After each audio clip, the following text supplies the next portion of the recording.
Poviem o tom, ako zlepšiť svoje zdravie a udržať ho silné, pevné, prirodzené, bez doplnkov, bez pomocných prostriedkov. Mnohí ju vyskúšali. Buď u mňa osobne, boli na procedúrach, alebo vykonávali to doma podľa výuky a aplikované techniky používali aj zo živých kurzov, a to už sú terapeuti, ktorí prijímajú nových klientov. Takže vyučujem to v online podobe alebo naživo. V online podobe je to pre seba, masáž, vlastnú terapiu, a v online podobe je to profesionálna úroveň. Týmito terapiami prešli muži, ženy, mladí, seniori, zdraví, pre prevenciu alebo chorí pre liečbu a obnovy svojho strateného zdravia. Boli to športovci pre zlepšenie svojho výkonu, alebo, a už často, pre antistresový efekt, pre zlepšenie kvality života v nadmernom strese a aj kvôli konkrétnym problémom so zdravím. Našli sa veľmi dobré výsledky a mám veľmi pozitívne odozvy. Ide o vychýrenú právku a látku brucha, moderne viscerálnu masáž. Je to manuálna terapia vlastnými rukami alebo rukou terapeuta na brušnej stene abdominálne, teda pracujeme na vnútorných orgánoch. Je to stará technika, ktorá prežila do dnešných dní, a používali ju starí Slovania. Prežila a je v súčasnosti mimoriadne potrebné, aby aspoň jeden človek v rodine poznal, ako pracovať s brušnou dutinou a s vnútornými orgánmi.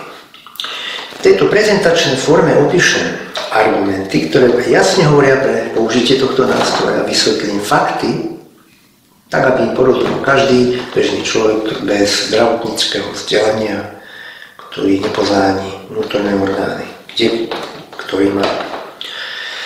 Toto video môžete použiť aj pre zdieľanie informácie. Ak niekomu chcete pomôcť zlepšiť jeho zdravie, môžete mu tento link, tento odkaz odozdať, poslať niektorým spôsobom. Vrátim sa k online kurzu. Online kurz sebamasáže vnútorných orgánov na princípoch látky a právky nazývam 3 kľúče k zdraviu a zameriavam sa v nej na podporu zdravia v domácich podmienkach pre zlepšenie trávenia, imunitného systému, celkovú vitalitu organizmu pomocou hodinovej masáže a postupne je to kratšia a kratšia. V tomto kurze odporúčam režimy, výživové odporúčania, doplnky, pitie vody, vodný režim, ktoré zvyšujú efektivitu masáže. Mnohí účastníci kurzov, ktorí absolvovali pre vitalitu a pre prevenciu narušenia orgánov, ale aj pre vyliečenie z rôznych neduhov, ktorým často už aj medicína nedáva šancu, vyriešili mnoho svojich problémov. Okrem iného aj pri antistresovom účinku v nadmernom strese pracujeme aj v prospech nervového systému.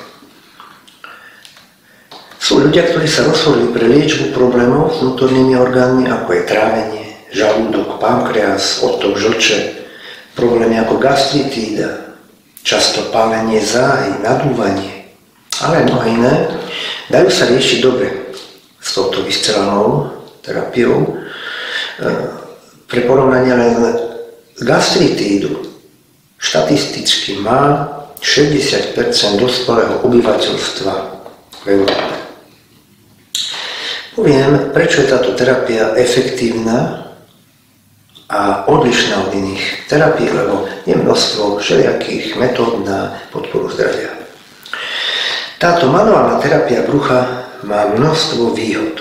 Nepotrebuje žiadne špeciálne zdravotné vzdelanie, stačí kurz, aby ste sa naučili prísť na výcvik, kde ukážem, kde ako dať ruku, ako postupovať a naučíte sa používať vektory síly, silu tlaku a podobne.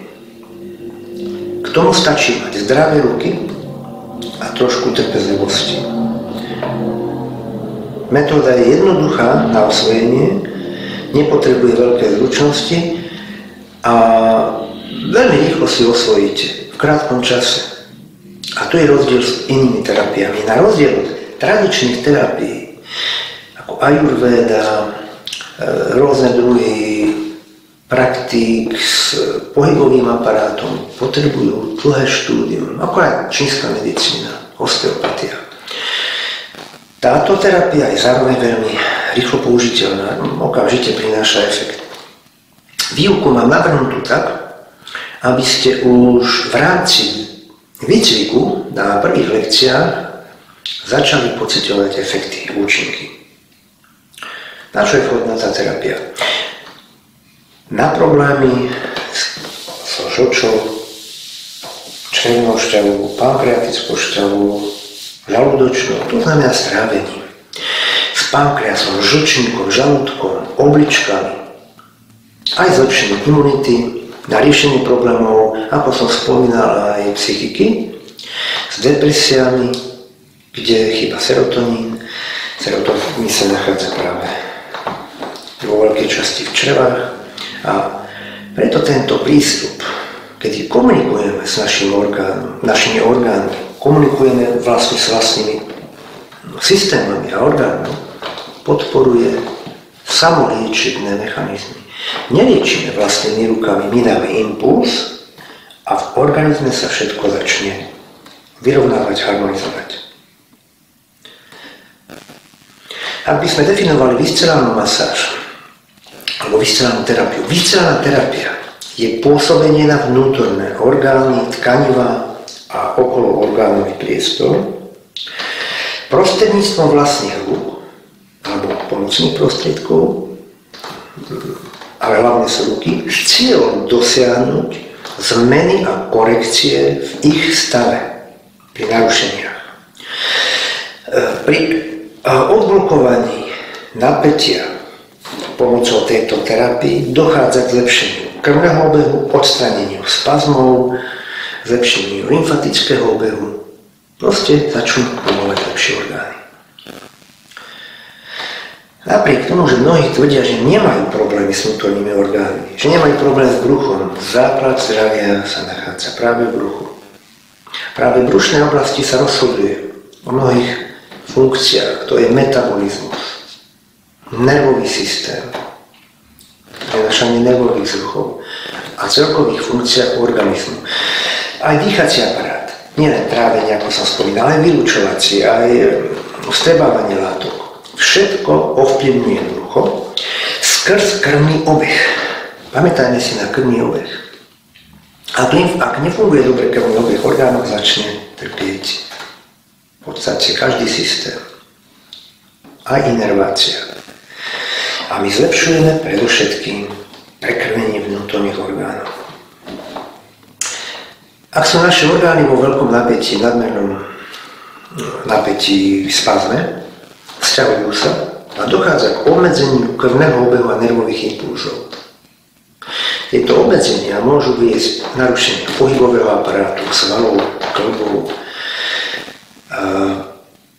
chrbtice, samotného mozgu. Preto je dôležité uvoľniť vnútorné orgány, zbaviť ich napätia, obnoviť prirodzené plynutie, pohyb krvi, hemodynamiku a obnoviť ich funkcie. Prečo je táto terapia účinná? Porovnajme s inými metódami. Súčasné terapie, súčasné postupy masáži sú zamerané na vonkajšie svaly, či fázické alebo poskulárne, na vonkajší pohybový aparát a vypúšťajú manuálne pôsobenie na orgány, dokonca zakazujú. A je to pritom nevyhnutné pre ich správnu funkciu. Uvoľniť napätie nestačí zo svalov vonkajších. Treba uvoľniť z orgánov. A tým podporiť krvný obeh, lymfatický systém a vieme obnoviť aj prirodzené rytmy orgánov a podporiť tým samoliečové procesy. A túto terapiu vieme vykonávať aj sami, samostatne. treba sa naučiť ako. Po absolvovaní kurzu budete schopní sa starať tak o svoje orgány, aby ste získali výsledky, efekt a budete mať kontrolu nad svojim zdravím. Na čo si treba dávať pozor? Je dôležité naučiť sa presne, lebo tu je dôležitá presnosť, ako pôsobiť na správne miesta na bruchu, ako poradí, primeranou silou, akými uhlami, vektormi, ako dlho pôsobiť na orgány. Kurz vás naučí, ako správne používať techniky sebamasáže a vyhnúť sa chaotickému postupu, ktorý prináša viac škody ako úžitku. Masáž alebo terapia orgánov na zeme. Manuálna terapia má najväčší účinok, keď sa vykonáva pravidelne. Pravidelne s jasným, presne určeným poriadkom, ktorá je overená časom a správnou technikou. Naši predkovia používali staroslovanské metódy liečby a medzi nimi aj túto terapiu a používali ju, naučili sa ju používať a aplikovať pre celý diapazón zdravotných problémov. V Sovietskom zväze potom túto metódu skúmali a už s lekárskými prístrojmi. Povedzme, aké sú hlavné príčiny narušení vnútorných orgánov? Prečo je nutné, potrebné používať viscerálnu terapiu? Jednou z hlavných príčin narušení vnútorných orgánov sú práve psychosomatické faktory. Nadmerný stres. Je to distres, nadmerný stres, ktorý v súčasnej dobe priamo pôsobí na vnútorné orgány. Úplne priamo vytvára rôzny druh stresu, rôzne spazmy na rôznych systémoch a orgánoch. Emócie a negatívne myšlienky môžu takto ovplyvniť naše zdravie, mozog, orgány a zhoršenie zdravia. Ak sa stres neodstráni včas, môže viesť k rôznym poruchám, či tráviaceho traktu, žalúdka, žlčníka, srdca, ale aj iných orgánov. Ako som spomínal, rôzny druh stresu udiera na rôzne orgány. A pri diagnostike zistíme, kde je problém na ktorom orgáne. A zase troška štatistiky po onkologických a srdcovo-cievnych ochoreniach. Na 3. mieste štatistike sú ochorenia tráviaceho traktu. Sú veľmi časté a rozšírené aj vďaka spomínanému nadmernému stresu. Táto metóda vám pomôže nielen odstrániť stres z tela skrz vnútorné orgány, ale aj obnoviť potom narušenú funkciu vnútorných orgánov, ktorú keď by sme neodstránili, tak napätie, stres, obmedzenie krvného obehu vďaka stresu bude postupne zhoršovať funkciu. A takto vieme podporiť skutočne celkové zdravie. Medzi inými je tam napríklad pomoc pri nafúkovaní čriev. Nafúkovanie čriev je už epidémiou, ktorá má množstvo následkov. Mám k tomu jedno celé video na YouTube kanáli. Nafúknuté čreva tlačia na cievy a nervy, inervujúce vnútorné orgány môžu stlačať brušnú aortu, dostať do spazmu bránicu, vytvárajú problém s krížami, so stavcami. Orgány sú často stlačené medzi sebou, navzájom.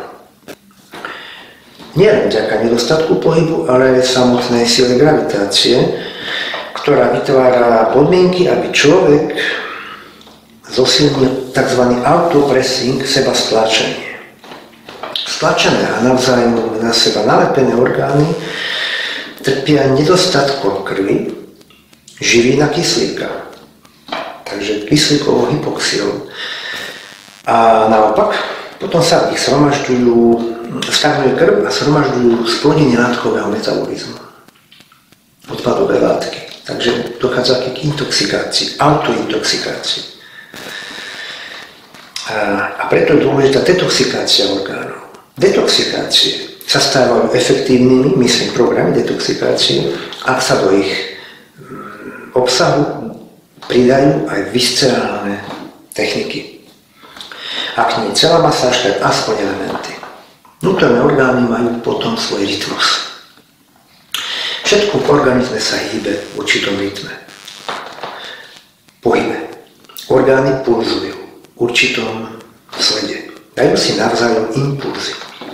Nielen bránica pravidelne masíruje slezinu, aj ďalšie orgány, ale medzi nimi dochádza k takému vzájomnej komunikácii.